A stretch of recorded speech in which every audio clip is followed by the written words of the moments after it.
எங்க போயிட்டு வரீங்க? ஏன் இவ்ளோ லேட் ஆயிடுச்சு? அந்த ஆளை போய் பார்த்துட்டு அப்படி தெரு தெருவா போய் சுத்திட்டு வரேன். உங்க அப்பாவை பார்த்துட்டு வந்தீங்களா? ஏன் அந்த படம் விஷயமா பேசுறதுக்கா? சரி அதெல்லாம் விடுங்க.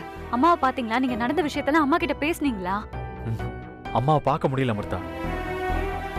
ஆனா நான் பாட்டிய பார்த்தேன். எனக்கு இப்ப வரைக்கும் அதை நம்பவே முடியல. அந்த ஆள் அவ்வளோ கேடு கட்டவரா இருக்காரு அமிர்தா. என்ன விஷயம்? அந்த ரெஸ்டாரண்ட் ஆர்டர்ல கெட்டு போன மீட்டை கலந்தது எல்லாம் அவரோட ஆள் தான். அவருக்கு தெரிஞ்ச ஷெஃப் அவரோட பிளான் படி அம்மா கிட்ட வேலைக்கு சேர்ந்து சீப்பா இப்படி ஒரு வேலையை செஞ்சிருக்காரு.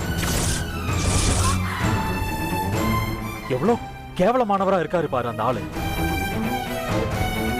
அவரெல்லாம் என் அப்பான்னு சொல்லவே எனக்கு வெக்கமா இருக்கு. இப்ப அத பத்தி பேசுறதுக்கு தான் அவரை பார்க்க போனீங்களா? பேச போலாம் அமிர்தா. அந்த ஆளு சட்டையை பிடிச்சு கேள்வி கேட்க தான் போனேன். கேட்கவும் செஞ்சேன். அந்த ஆளு பெரிய கேடியா இருக்காரு அமிர்தா.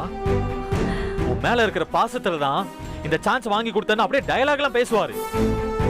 ஆனா அதெல்லாம் உண்மையே இல்ல. அவருக்கு எங்க அம்மாவை கஷ்டப்படுத்தணும். அதுக்கு நான் ஒரு பகடக்காய், அவ்வளவுதான். இப்படி எல்லாம் நடக்கும்னு எனக்கு முன்னாடியே தெரியும். நானும் இதெல்லாம் யோசிச்சிருக்கணும் அமிர்தா. யோசிக்காம விட்டது ஏன் தப்பு தான். இனிமே இந்த படத்தை நான் பண்றதா இல்ல.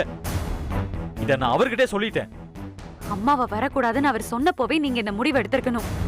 சரி பரவாயில்ல, லேட்டா எடுத்தாலும் சரியான முடிவை தான் எடுத்திருக்கீங்க. இதை விட உங்களுக்கு ஒரு நல்ல சான்ஸ் கண்டிப்பா கிடைக்கும். சான்ஸே கிடைக்கலன்னா கூட பரவாயில்ல அமிர்தா. ஆனா எனக்கு அவர் மூலமா கிடைக்கிற எதுவுமே வேண்டாம். சரி நம்ம அதை பார்த்துப்போம். அவர்தான் பிரியாணி ஆர்டர்ல பிரச்சனை பண்ணாருன்னு தெரிஞ்சதும் அம்மா அதை எப்படி எடுத்துக்கிட்டாங்க?